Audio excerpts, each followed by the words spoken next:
দেশে উপস্থিত হতে পেরেছি, এজন্য সকলে আবারও বলি আলহামদুলিল্লাহ। কারণ সুস্থতা আমাদের জন্য অনেক বড় একটা নিয়ামত। এটা আমরা তখনই বুঝতে পারি যখন কেউ অসুস্থ হয়ে যায়।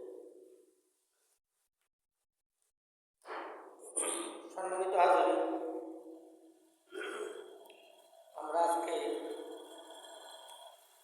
আলোচনার বিষয়বস্তু হচ্ছে আরব প্রতিবেশী ও আত্মীয়ের হক সম্পর্ক।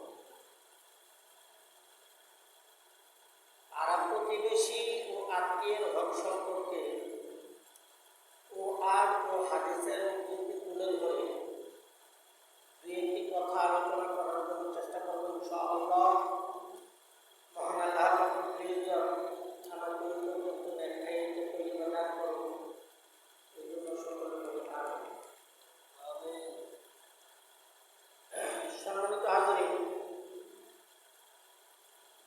সর্বপ্রথম পবিত্র কালামুল শরীফ থেকে কোরআনের আয়াত তেলাওয়াত করেছি। আয়াতের মর্মার্থ হচ্ছে ওয়া'বুদুল্লাহ ওয়া লা তুশরিকু বিহি শাইআ, তোমরা আল্লাহ তাআলার ইবাদত বন্দেগী করো আর আমার সঙ্গে কোনো কিছুকে অংশী করিও না।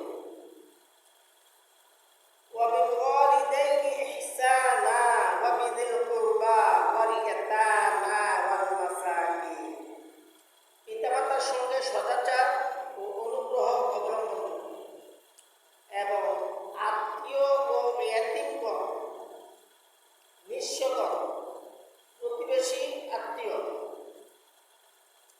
ওয়াল জারি যিল কুরবা ওয়াল জারিল জুনুব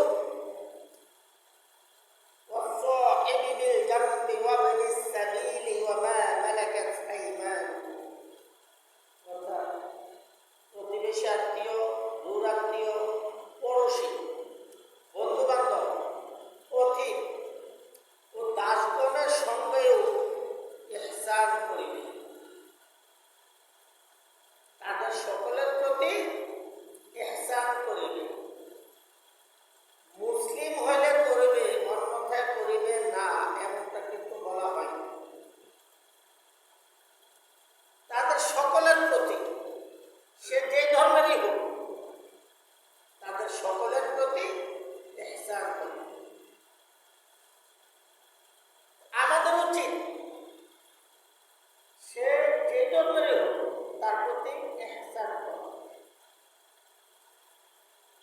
তবে বিধর্মীদের উপাসনায় সাহায্য সহযোগিতা করা, এটা অর্থাৎ তাদের কুফরে, তাদের শিরকে সহযোগিতা করা, তাদের কুফরে এবং তাদের শিরকে সহযোগিতা করার মানে হচ্ছে আল্লাহর সাথে আপনি নিজে শিরক করা। আল্লাহর সাথে আপনি নিজে শিরক করা। তো তাদের বিরুদ্ধে, তারও বিপদে পড়লে তাদেরকে সহযোগিতা করো, কিন্তু কেমন সহযোগিতা করো? তাদের উপাসনার জন্য নয়, সে যে ধর্মের হোক।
সহযোগিতা করা। হ্যাঁ, সে টাকার জন্য পূজা করতে পারতেছে না, পূজা মণ্ডপে যাইতে পারতেছে না, ওইখানে তুমি টাকা দিতে যেও। শুধু এই কাজটা থেকে বিরত থাকো।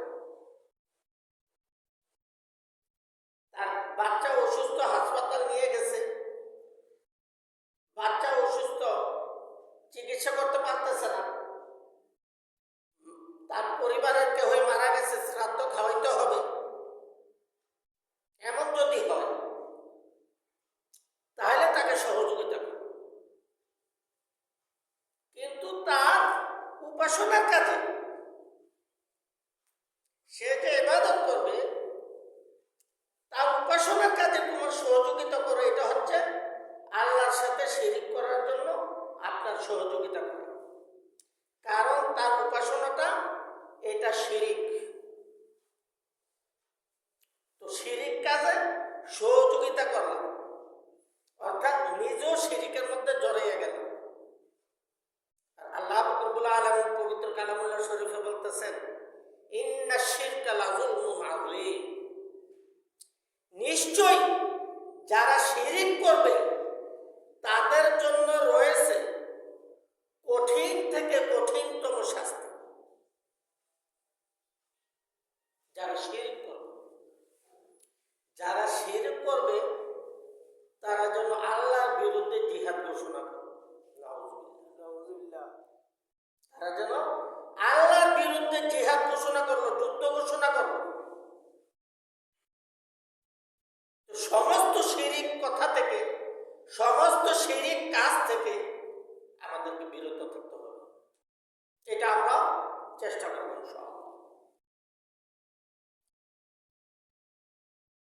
পিতামাতার সঙ্গে সদাচার ও অনুগ্রহপূর্বক অবলম্বন করো। আত্মীয় ও ইয়াতীমগণ, নিঃস্বগণ, প্রতিবেশী, আত্মীয়, দূরাত্মীয়, পড়োশী, বন্ধু বান্ধব,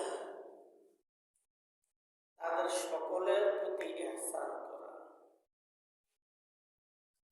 আমরা অনেকে ইহসান করি, অনেকে করি। অনেকে ইহসান করে হাওলাত দেই বা তাকে সহযোগিতা করার চেষ্টা করি, তার যে অসুবিধা আছে বিপদ দূর করার জন্য চেষ্টা করি। কিন্তু অনেকে সামর্থ্য থাকা সত্ত্বেও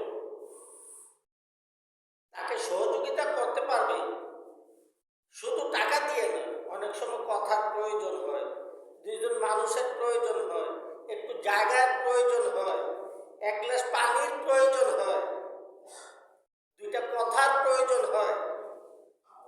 শুধু টাকা দিয়ে নয়, সমস্ত কিছু দিয়ে। অনেকে আছে সহযোগিতা করার চেষ্টায় থাকে, আর অনেকে আছে সহযোগিতা করার ক্ষমতা আছে, সাহায্য করার ক্ষমতা আছে, কিন্তু ওইটা করতে পারি। এটা আমরা করতে পারি। তো না পারাটা এটা আমাদের ব্যর্থতা, এটা আমাদের ব্যক্তিগত ব্যর্থতা। আমরা চেষ্টা করব যাকে যেভাবে পারি, যতটুকু পারি সাহায্য করার জন্য চেষ্টা করব, সহযোগিতা করার জন্য চেষ্টা করব, সে যে ধর্মের হোক। আর একজন মুসলমানের প্রতি আরেকজন মুসলমানের 6টি হক। তার মধ্যে একটা হক হচ্ছে বিপদে পড়লে সাহায্য করা। 6টা হকের মধ্যে একটা হক হচ্ছে বিপদে পড়লে সাহায্য করা। তো আমি যদি তাকে সাহায্য করলাম না, তাহলে আমি একটা হক থেকে বঞ্চিত হইলাম। এই একটা হক আমার মধ্যে নাই, আমি এটা আদায় করতেছি। তবে আমার চেষ্টা করা উচিত আমি যেন সবগুলো আদায় করতে পারি।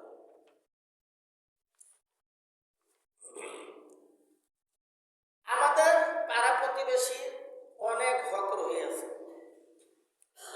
একজন আল্লাহর এক বান্দি নবীজি সাল্লাল্লাহু আলাইহি ওয়াসাল্লামের নিকট বলতেছেন, হুজুর, আমার এক প্রতিবেশী, সে রোজা রাখে, 5 ওয়াক্ত নামাজ পড়ে,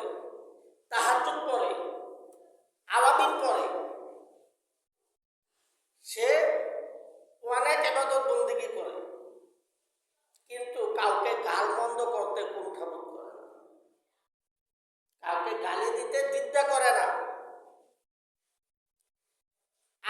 সে যে পরিমাণে ইবাদত বন্দেগী করে ওই পরিমাণে ইবাদত বন্দেগী আমি করতে পারি না, কিন্তু সে যখন আমাকে গালি দেয় আমি চুপ থাকি, সে যখন আমাকে মারতে আসে আমি দূরে সরে যাই।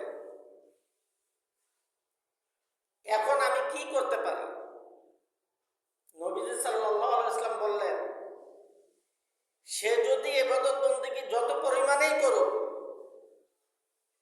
সে যদি কাউকে গালি দেয় বা মন্দ বলে, সামনে বলে পেছনে বলে, আক্রমণ করতে যায়, তাহলে তার ওই ইবাদত বন্দেগী কোনো কাজের না, তার কোনো ফায়দা হচ্ছে না, এই ইবাদত তার কোনো কাজে আসবে না। আর আপনাকে গালি দিতে আসে আপনি চুপ থাকেন, আপনাকে আক্রমণ করতে আসে আপনি দূরে সরে যান, এমনটাই যদি হয় তাহলে আপনার পক্ষ হয়ে ফেরেশতারা তার মুখের প্রতি আগুনের গোলা নিক্ষেপ করে। কার মুখের প্রতি? যে গালমন্দ করে, যে আক্রমণ করে, তার মুখের প্রতি আগুনের গোলা নিক্ষেপ করে। তো আর আপনি যেমন বলছেন এমনটাই যদি আপনি করেন তাহলে আপনি অনেক ভাগ্যবান। আর এমনটাই করা উচিত। আপনি চুপ থাকলে আপনার জবাবটা ফেরেশতারা দিয়ে দিবে।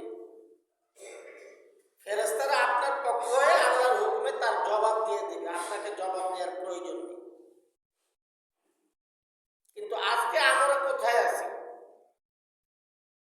আত্মীয় স্বজনের হক, পাড়া প্রতিবেশীর হক, এগুলো আলোচনা করতে গেলে জুম্মার সময় যে সামান্য একটু সময় পাওয়া যায়, 1 বছরও শেষ হবে না, 1 বছরও শেষ হবে না। অনেক হক রহিয়াছে, কিন্তু আমাদের উচিত কি? আমাদের উচিত তাদের হক যথার্থভাবে আদায় করা, কারো ক্ষতি করার চেষ্টা না করে, পারলে কাহারও উপকার করব, না পারলে ক্ষতি থেকে বিরত থাকবো। হয় কাহারও ক্ষতি থেকে বিরত থাকবো, ক্ষতি করব না, আর পারলে কাহারও উপকার করব। আমাদের উচিত এটা করণীয়, এটা আমাদের করা। আমরা চেষ্টা করব সর্বদা যেন সকলের মঙ্গলের জন্য, প্রয়োজনে নিজের সামান্য একটু ক্ষতি হয়ে যায়, নিজের সামান্য ক্ষতি হোক, অসুবিধা নেই। আরো আমার একজনের সামান্য একটু ক্ষতি হইলে যদি 10 জনের উপকার হয় তাহলে আমার এই ক্ষতিটা কিছুই না। এটা হইতেই পারে স্বাভাবিক, এটা আমরা চেষ্টা করব। তো সমাজে আছে, এমন মানুষও আছে যারা নিজের ক্ষতি করেও অন্যের ভালো করার চেষ্টা করে, এমন মানুষও আছে। তবে এটা আমরা সকলে চেষ্টা করব। যে ব্যক্তি আল্লাহ এবং তার রাসূলকে মান্য করল সে হচ্ছে প্রকৃত বুদ্ধিমান। যে ব্যক্তি 5 ওয়াক্ত নামাজ আদায় করলো, রোজার মাসে রোজা রাখলো, আল্লাহর সমস্ত হুকুম আহকাম মেনে চলার জন্য চেষ্টা করলো, যথাসময়ে তা আদায় করার জন্য চেষ্টা করলো, প্রকৃতপক্ষে তারাই বুদ্ধিমান। আর যে ব্যক্তি এটা থেকে দূরে সরে গেল, ইচ্ছা থাকা সত্ত্বেও আল্লাহর হুকুম আহকাম মেনে চলার চেষ্টা করে না, আল্লাহর ইবাদত বন্দেগী থেকে দূরে সরে থাকে, সেই হচ্ছে বোকা। সে হচ্ছে বোকা, সে বুদ্ধিমান নয়, সে বোকা। আমরা চেষ্টা করব আল্লাহর সমস্ত হুকুম আহকাম মেনে চলার জন্য। আমরা যেন আল্লাহর সমস্ত হুকুম আহকাম পুরোপুরিভাবে মেনে চলে ইসলামে পুরোপুরি দাখিল হইতে পারে, ইসলামে পুরোপুরিভাবে প্রবিষ্ট হইতে পারে বা প্রবেশ করতে পারে। আল্লাহর হুকুমগুলির মধ্যে এক হুকুম হলো প্রতিবেশী আত্মীয়গণের হকের প্রতি খেয়াল রাখা, এটা আল্লাহর অর্ডার, অর্থাৎ ফরজ। আল্লাহ যেটা হুকুম করছেন এটা ফরজ, কোনো সন্দেহ নেই। দলিল একমাত্র কুরআন, এর চাইতে বড় দলিল আর নেই, আর বড় দলিলের প্রয়োজনও নেই। সমস্ত ফরজ সরাসরিভাবে কুরআনে উল্লেখ আছে। তো এটা আত্মীয় স্বজনের প্রতি খেয়াল রাখা, এটা ফরজ। আত্মীয় স্বজনকে যারা দূরে ঠেলে দিবে, খেয়াল করেন, আত্মীয় স্বজনকে যারা দূরে ঠেলে দিবে, পরিচয় দিতে লজ্জাবোধ করবে, পরিচয় দিবে না, এমন যদি আত্মীয় থাকে, তাহলে এমনটা যেন আমরা না করি।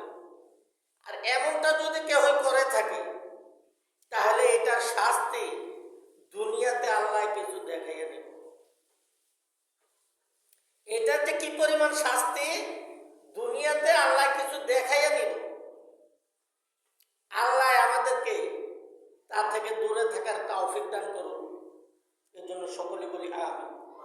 হাদিসে আছে, এক ব্যক্তি নবীজি সাল্লাল্লাহু আলাইহি ওয়াসাল্লামকে বললেন, আমার কিছু আত্মীয় আছে, আমি তাহাদের সহিত মিল মহব্বত রাখি, কিন্তু তাহারা আমার দূর দূর করিয়া তাড়িয়ে দেয়, এবং তাহাদের সহিত সদ্ব্যবহার করি, কিন্তু তাহারা আমার প্রতি দুর্ব্যবহার করে। আমি তাহাদেরকে ক্ষমা করি, কিন্তু তাহারা আমার প্রতি বর্বরোচিত ব্যবহার করে। ইহা শুনিয়া নবীজি সাল্লাল্লাহু আলাইহি ওয়াসাল্লাম বলিলেন, তুমি যাহা বলিতেছ তাহা যদি সত্য হয়, তবে তুমি যেন তাহাদের প্রতি অগ্নিকুণ্ড নিক্ষেপ করিলে। একটু আগে যেটা বলেছিলাম, তুমি যেন তাহাদের প্রতি অগ্নিকুণ্ড নিক্ষেপ করিলে, অর্থাৎ আগুনের টুকরা নিক্ষেপ করিলে, অর্থাৎ তাহাদের দুর্ব্যবহারের জন্য তাহারা অসুবিধা তো ভোগ করিবে। আর যতদিন তুমি এরূপ সদ্ব্যবহার করিতে থাকিবে, ততদিন পর্যন্ত আল্লাহর তরফ থেকে সর্বদা তোমার নিকট একজন সাহায্যকারী ফেরেশতা থাকিবে, তোমার প্রতি দুর্ব্যবহারের, অসৎ আচরণের জবাব দেওয়ার জন্য। নবীজি সাল্লাল্লাহু আলাইহি ওয়াসাল্লাম আরো ইরশাদ ফরমান, কুরবানির দিনে অথবা ঈদুল ফিতরের দিনে ময়দানে উপস্থিত হইয়া নারীগণকে বলিলেন, কে বলতেছেন? নবীজি সাল্লাল্লাহু আলাইহি ওয়াসাল্লাম বলতেছেন, হে নারীগণ, তোমরা দান খয়রাত করো, কিন্তু দুজকবাসীদের মধ্যে তোমাদেরকে অধিক সংখ্যক দেখিয়াছি। দুজকবাসীদের মধ্যে তোমাদেরকে অধিক সংখ্যক দেখিয়াছি। তোমরা বিশেষ করে নারীরা স্বামীকে মান্য করে না সঠিকভাবে, স্বামীর প্রতি যত্ন নেয় না। হাদিসে আসছে, স্বামীর পুরো শরীর যদি পচে যায়, পচে পোকায় ধরছে, পোকা পুরো শরীরে কিলবিল করতেছে, এই অবস্থায় যদি স্ত্রী তাহার জিহ্বা দ্বারা একবার মাত্র তার পুরো শরীর চাটিয়া দেয়, স্বামীর হক আদায় হবে না। স্বামী যে পরিশ্রমটা করে, এটার বিনিময় হবে না, একদিনের পরিশ্রমের বিনিময় হবে না। এজন্য স্ত্রীগণকে বলা হচ্ছে, স্ত্রীগণ 16 বছর, 18 বছর, 20 বছর, 25 বছর, এখন তো সাধারণত 25-এর পরে খুব কমে যায় মেয়েরা অবিবাহিত, বিশেষ করে 18 থেকে 22-এর মধ্যেই চলে আসছে, না হয় সর্বোচ্চ 30 পর্যন্ত যায়। 30 বছর পর্যন্ত বাবায় দায়িত্ব নিল, কিন্তু 30-এর পরে স্বামী যে দায়িত্বটা নিল এটা অপরসীম। স্বামী যে দায়িত্বটা নিল এটার কোনো সীমানা নাই। এটার সীমানা স্ত্রী বা স্বামী দুইজনের একজনের মৃত্যু পর্যন্ত। স্ত্রী মারা গেলে স্ত্রীর প্রতি স্বামীর কোনো দায়িত্ব নাই, যদি মারা যায়, স্ত্রীর প্রতি স্বামী কোনো হক আদায় করতে পারবে না। অর্থাৎ দুইজনের একজনের মৃত্যু পর্যন্ত পুরোপুরি দায়িত্ব নিয়ে নিল। আমাদের গ্রামে এখনো একজন মুরব্বী মহিলা আছে, যার বয়স আমি শুনতে পাইছি 109 বছর। গত 2 থেকে 3 মাস আগে আমি খবর নিয়েছি উনি আসেনি, বলল যে আছে। তখন ওনার বয়স খবর পাইলাম 109 বছর, উনিও আছে। এখন থেকে প্রায় 10 থেকে 12 বছর আগে ওনার স্বামী মারা গেছে। অর্থাৎ ন্যূনতম 95 বছর উনি স্বামীর দায়িত্বে ছিল। 15 বছর বয়সে যদি বিয়ে হয়ে থাকে, তাহলে এরপরে স্বামীর দায়িত্বে ছিল 80 বছর। 80 বছর স্বামী তার দায়িত্বে ছিল। যতটুকু পারছে, নিজে না পারছে ছেলেদেরকে বলছে, ছেলেরা সেবা করছে, সহযোগিতা করছে, তবে স্বামীর দায়িত্বে ছিল। এমন বয়স্ক আরো আছে, কিন্তু এমন বয়স্ক যারা, তাদের সামনেও যদি তাদের স্ত্রীর নামে, স্ত্রী যদি দুনিয়ায় নাও থাকে, স্ত্রীর নামে একটা কটু কথা বলে, তারও পুরো শরীর ছাড়া মেরে উঠবে, রক্ত গরম হয়ে যাবে। না, এমনটা আমার ওয়াইফ করে নাই, এমনটা করতে পারে না। এ হচ্ছে তার হক, তার দায়িত্ব। আর একজন স্বামীকে একজন স্ত্রী ভালোভাবে চিনে, একজন স্ত্রীকে একজন স্বামী ভালোভাবে চিনে।